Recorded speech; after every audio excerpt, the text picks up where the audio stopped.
One of our projects, our main project right now at American Women Writers National Museum, which is based in Washington, D.C., I call the 50 State Project. Each month we honor women writers from 4 states, and they're in alphabetical order. We've been doing it for a year, so we're nearing the end of our cycle. And this month in March, we are honoring women writers from California, Colorado, Connecticut, and Delaware. From California, we are honoring Frances Marion, 1888 to 1973. I'm sorry, yes, 1973. Oh, that's right, she lived a long, long time. I thought that was a misprint. The most renowned woman screenwriter of the 20th century. In 1930, she was the first woman to win an Oscar for screenwriting. In 1932, she won a second Oscar. Born in San Francisco, Marion transitioned to Hollywood from working as a World War I combat journalist for the San Francisco Examiner. In 1930, Marion won an Oscar for screenwriting, The Big House, and in her 1972 memoir is Off With Her Heads. She won a second Oscar in 1932 for The Champ. Marion is a descendant of American Revolutionary War hero, the Swamp Fox, Frances Marion, 1732 to 1795. Los Angeles native Jane Smiley, who we're going to have a reading from in just a moment, 1949, and she is still living. She's a novelist and short story writer. In 1985, she received the O. Henry Award for her short story, Lily. She won the Pulitzer Prize in fiction for her 1992 for her novel, 1,000 Acres. That's what we're going to hear the reading from. A story based on William Shakespeare's play, King Lear.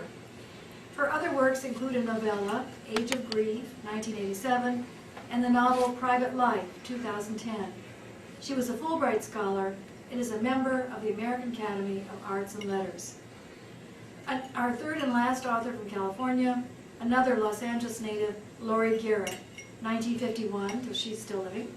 She's a science journalist. Journalists are one of the categories we honor, and best-selling author. In 1996, she received the Pulitzer Prize for explanatory journalism for a series of articles examining the Ebola virus outbreak in Zaire. Garrett has also authored several books, including Betrayal of Trust, The Collapse of Global Public Health in 2005, and I Heard the Sirens Scream, How Americans Responded to the 9/11 and Anthrax Attacks. And so now I'm going to present to you Max Despain. And Max, if you would tell us a little about yourself before you begin your reading, and she's going to read from Pulitzer Prize winner Jane Smiley's work. Max? Good afternoon. I'm Max Despain. I'm a lieutenant colonel in the U.S. Air Force, and I have taught at the Air Force Academy. Currently, I work at the press desk at the Pentagon for the Air Force, and I'm just about to deploy to Kyrgyzstan. I'll be the Chief of Public Affairs at the Transit Center at Manassas. This is from 1,000 Acres, a novel by California writer Jane Smiley, who won the Pulitzer in 1992, the Pulitzer Prize for Fiction, and it's based on King Lear.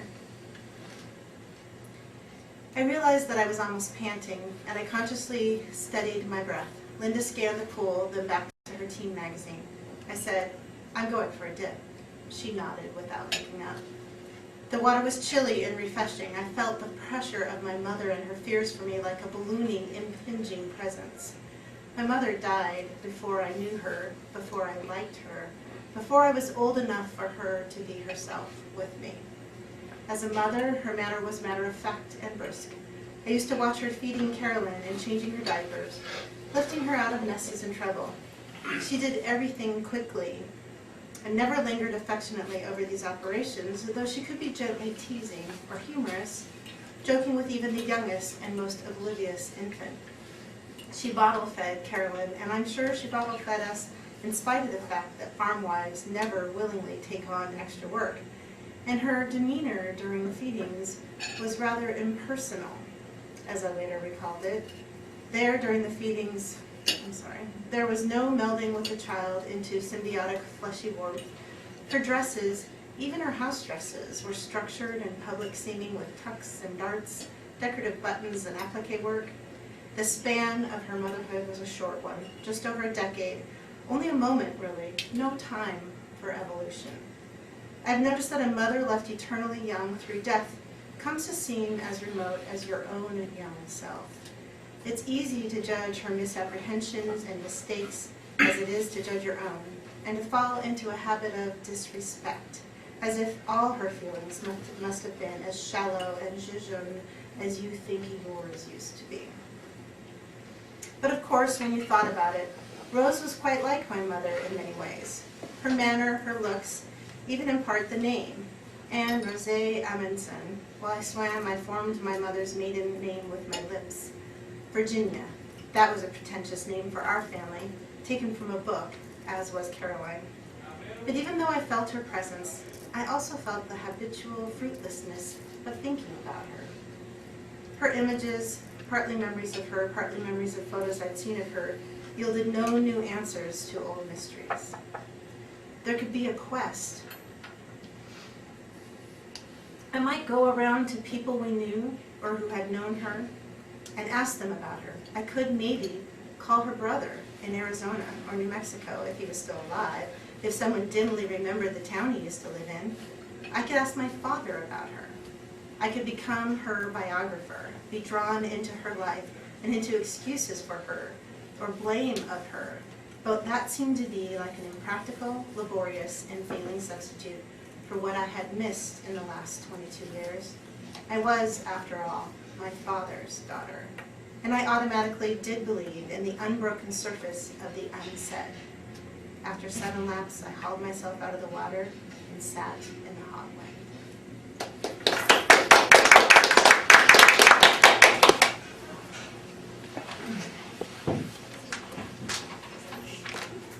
Thank you so much, Max. That was beautiful. One of Max's themes in her wonderful scholarly work is memory. So I thought I cast her in that role, and she graciously agreed because it's about memory, that passage. So now we're moving on to Frances Marion, our screenwriter, and that's going to be read by Leslie Levy. And Leslie, would you tell us, our viewers, a bit about yourself? Sure, thank you very much. My name is Leslie Levy. I am the Executive Director of the Willa Cather Foundation in Red Cloud, Nebraska. Frances Marion, born November 18, 1888 to May 12, 1973, was an American journalist, author, and screenwriter, often cited as the most renowned female screenwriter of the 20th century, alongside June Matthias and Anita Luce. Born Marion Benson Owens in San Francisco, California, she worked as a journalist and served overseas as a combat correspondent during World War I. On her return home, she moved to Los Angeles and was hired as a writing assistant by Lois Weber Productions, a film company owned and operated by pioneer female film director Lois Weber. As Frances Marion, she wrote many scripts for actresses and filmmaker Mary Pickford, including Rebecca of Sunnybrook Farm and Poor Little Rich Girl. She also wrote numerous scripts for other successful films of the 1920s and 30s. She became the first female to win an Academy Award for Best Adapted Screenplay in 1930 for the film The Big House. She received a second Academy Award for Best Story of The Champ in 1932, both featuring Wallace Beery, and co-wrote Men and Bill, starring her friend Marie Dressler and Barry in 1930. She was credited with writing 300 scripts and over 130 produced films. She directed and occasionally appeared in some of Mary Pickford's early movies. For many years, she was under contract by MGM Studios, but independently wealthy, she left Hollywood in 1946 to devote more time to writing screenplays and stage plays, as well as novels. Frances Marion published a memoir, Off With Their Heads, a serio-comic tale of Hollywood, in 1972. She died the following year of a ruptured aneurysm in Los Angeles.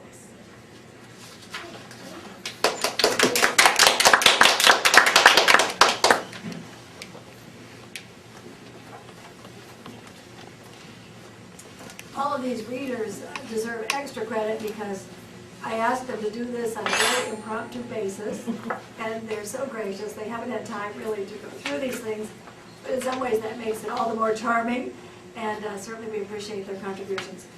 I'm moving on now to Colorado, the next state from which we are honoring women authors. Harvey, a 6'3" tall rabbit, invisible to everyone except his best friend, social outcast Elwood B. Dowd, hopped Denver-born playwright Mary Coyle Chase, 1906 to 1981, to a 1945 Pulitzer Prize in Drama. Chase worked as a journalist for the Rocky Mountain News.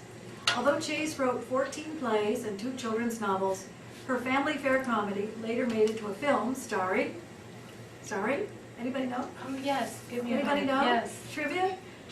No. Jimmy is right. Jimmy Stewart. Jimmy Stewart. Thank you. We have our NPR person. I can see his face. Starring the inevitable, the wonderful Jimmy Stewart, starring Jimmy Stewart, remains a beloved, enduring American staple.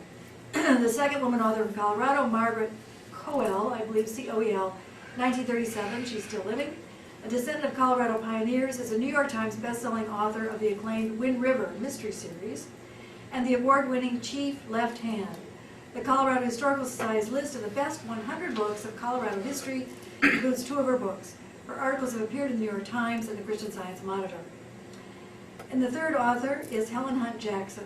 In her 1981 work, A Century of Dishonor, Interior Department agent Helen Hunt Jackson, 1830 to 1835, wrote of the effects of government actions on Native Americans. Her 1884 novel, Ramona, focused on Native Americans in Southern California and is said to have been reprinted about 300 times. It's been adapted for film, TV, and stage productions. She was a classmate of iconic American poet Emily Dickinson, with whom she exchanged a lifelong correspondence. Perhaps more correspondence like Willa Cather's to come out. A lifelong correspondence with her. I'm going to read from Harvey, her great play, Mary Coyle Chase's great play. And sometimes I start laughing when I actually read this. It was so funny, so I will try not to laugh while I read it. Setting is a mental hospital, and Elwood B. Dowd's sister is seeking to have him committed there. So that's where the play goes. She's talking to the nurse, the head nurse there at the mental hospital. And you wish to enter your brother here at the sanitarium for treatment? Your brother's name? Elwood P. Dowd. His age? 47. Is he married? No, Elwood has never married. He stayed with Mother. He was always a great homeboy. He loved his home. Do you have him with you now? He's in a taxi cab down the driveway. I gave the driver $1 to watch him. I didn't tell the man why. You can't tell these things to strangers. So then we move to the doctor, the committing psychiatrist, who is now talking to Elwood's sister. And Elwood, meantime, has been escorted to a room in the sanitarium. You're Dr. Sanderson? Yes. Will you be seated, please? Thank you. I hope you don't think I'm jumpy like that all the time, but Of course not. Miss Kelly tells me you are concerned about your brother Dowd. Is it Elwood P. Dowd? Yes, doctor. This isn't easy for me, doctor. Naturally. These things aren't easy for the family of patients. I understand. It's what Elwood's doing to himself, doctor. That's the thing. Myrtle May has a right to nice friends. She's young and her whole life is before. That's my daughter. How long has it been since you began to notice any peculiarity in your brother's actions? I noticed it right away when Mother died, and Myrtle May and I came back home from Des Moines to live with Elwood. I could see that well, does Elwood drink? Well, yes, Elwood drinks. And I want him committed out here permanently because I cannot stand another day of that Harvey. Myrtle and I have to set a place at the table for Harvey. We have to move over on the sofa and make room for Harvey. We have to answer the telephone when Elwood calls and asks to speak to Harvey. Then at the party this afternoon with Miss Chauvin, we didn't even know anything about Harvey until we came back here. Doctor, don't you think it would have been a little bit kinder of Mother to have written and told me about Harvey? But don't you? This person you call Harvey, who is he? He's a rabbit. Perhaps, but just who is he? Some companion? Someone your brother has picked up in these bars of whom you disapprove? Doctor, I've been telling you, Harvey's a rabbit, a big white rabbit, 6 feet high. Or is it 6 feet and a half? Oh, heaven knows. I ought to know. He's been around the house long enough. Mrs. Simmons, let me understand this. You say, Doctor, myself, my brother insists his closest friend is this big white rabbit. This rabbit is named Harvey. Harvey lives in our house. Don't you understand? He and Elwood go everywhere together. Elwood buys railroad tickets, theater tickets for both of them. As I told Myrtle May, if your uncle is so lonesome he has to bring someone home, why couldn't he bring someone human? In the meantime, the doctor is starting to buzz on a buzzer that, you know, that the sister doesn't see. The doctor's buzzing this buzzer. Doctor, I'm going to tell you something I've never told anybody in the world before. Every once in a while, I see that big white rabbit myself. Now isn't that terrible? I've never even told that to Myrtle May. And then so he's buzzing, Mrs. Simmons. And what's more, he's every bit as big as Elwood says he is. Now don't you ever tell that to anybody, Doctor. I'm ashamed of it. I can see that you've been under a great nervous strain recently. I certainly have. Grief over your mother's death depressed you considerably. Nobody knows how much. Been losing sleep. How could anybody sleep with that going on? Short-tempered over trifles. You just try living with these two and see how your temper holds up. Loss of appetite. No one could eat at a table with my brother and a big white rabbit. Well, I'm finished with it. I'll sell the house, be appointed conservator of Elwood's estate, and Myrtle May and I will be able to entertain our friends in peace. Doctor, I just can't stand it. Of course, Mrs. Simmons. Of course it is. You're tired. Oh, yes, I am. You've been worrying a great deal. Yes, I have. I can't help it. And now I'm going to help you. Oh, Doctor, just sit there quietly, Miss Simmons. I'll be right back. Well read. I just love that play. It's so Nice funny. work. Now we're going to Connecticut, and the authors from there, the first one is Suzanne Collins. She hit it big with Hunger Games, really, really big, a futuristic trilogy. She was born in 1962 in Hartford, Connecticut. She's been writing for over 10 years. The Hunger Games has recently been made into several apocalyptic.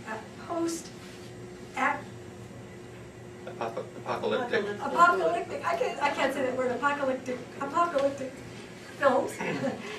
The Colorado. She also wrote 14 plays. Oh, I'm sorry. I skipped it. She received the Georgia Peach Award for teen readers, and the following year she won the California Young Reader Medal in addition to her many other awards and accolades. The third author from Connecticut is Eileen Al Grigio. She was born in 1963 in Hartford. She's a poet and editor whose work has been published in periodicals including the Common Ground Review and Underwood Review. She has poetry volumes entitled Messy on the Inside, Rain, Dark as Water, and Writer, and well as several plays, novels, and short stories. And the third author from Connecticut, born in Middleton, Catherine Brush, 1902 to 1952, began her career as a columnist for the Beacon Traveler. She has transitioned into writing short stories and novels. Her 1921 story, Him and Her, won the O. Henry Award for Best Short Story. Her novel, Young Man of Manhattan, was named the 9th best-selling novel in the United States in 1930. It was made into a comedy film starring Ginger Rogers and Claudette Colbert as flappers. And now we're going to have the great Laura Black from Nebraska is going to read an excerpt from the Hunger Games. And would you tell us a bit about yourself, too? Oh, great.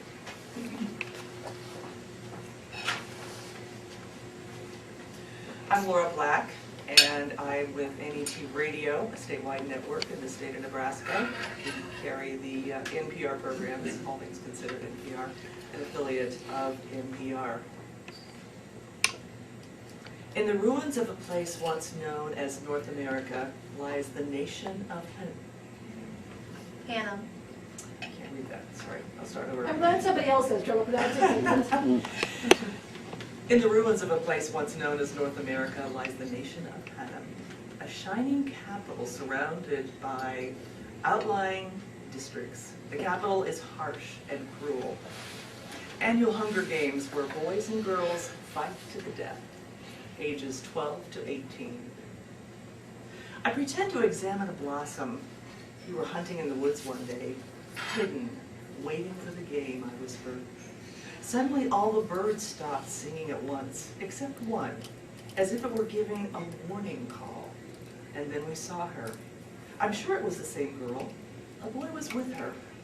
Their clothes were tattered. They had dark circles under their eyes from no sleep. They were running as if their lives depended on it, I say.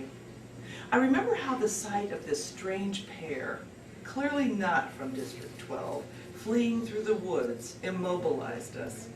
Later we wondered if we could have helped them escape. Perhaps we might have concealed them if we'd moved quickly. Gail and I were taken by surprise. We know how animals look at bay. We knew the pair was in trouble as soon as we saw them, but we only watched. The hovercraft appeared out of nowhere. It didn't make a sound, but they saw it. A net dropped down on a girl and carried her up fast, so fast like an elevator. They shot some sort of spear through the boy. It was attached to a cable, and they hauled him up as well. But I'm certain he was dead. We heard the girl scream once. The boy's name, I think. Then he was gone. The hovercraft vanished into thin air, and the birds began to sing again, as if nothing had happened. Did they see you? Peter asked. I don't know. We were under a shelf of rock, I replied. But I do know. There was a moment after the bird call, but before the hovercraft, where the girl had seen us. She'd locked eyes with me and called out for help, but neither Gail or I had responded. They were from here, he asked. I nod. They had their capital look about them, the boy and the girl. Where do you suppose they were going, he asked. I don't know that, I say. District 12 is pretty much the end of the line. Beyond us, there's only wilderness. If you don't count the ruins of District 13 that still smolder from the toxic bombs. They show it on television occasionally, just to remind us. Or why would they leave here? I'd leave here, Peter blurts out. I'd go home now if they'd let me. But you have to admit, the food's prime. If that's all you've heard, it would just sound like the word of a scared tribute, not someone contemplating the unquestionable goodness of the capital. His tone was conversational. Your friend Gail, he's the one who took your sister away at the reaping? Yes. You know him, I ask? Not really. I hear the girls talk about him a lot. I thought he was your cousin or something. You favor each other, he says. No, we're not related, I say. Peter nods, unreadable. Did he come to say goodbye to you? Yes, I say, observing him carefully. So did your father. He brought me cookies. Really? Well, he likes you and your sister. I think he wishes he had a daughter instead of a house full of boys. The idea that I might ever have been discussed around the dinner table, boy, it must have been when the mother was out of the room. He knew your mother when they were kids, says Peter. Another surprise, but probably true. Oh yes, she grew up in town, I say. It seems impolite to say she never mentioned the baker except to compliment his bread. See you, he says, and walks off down the hall. When I open my door, the red-headed girl is collecting my unitard and boots from where I had left them on the floor before my shower. I remember I'm not supposed to speak to her unless I'm giving her an order. Oh, sorry, I say. I was supposed to get those back to Sina. I'm sorry. Will you take them to him? She avoids my eyes, gives a small nod, and heads out the door.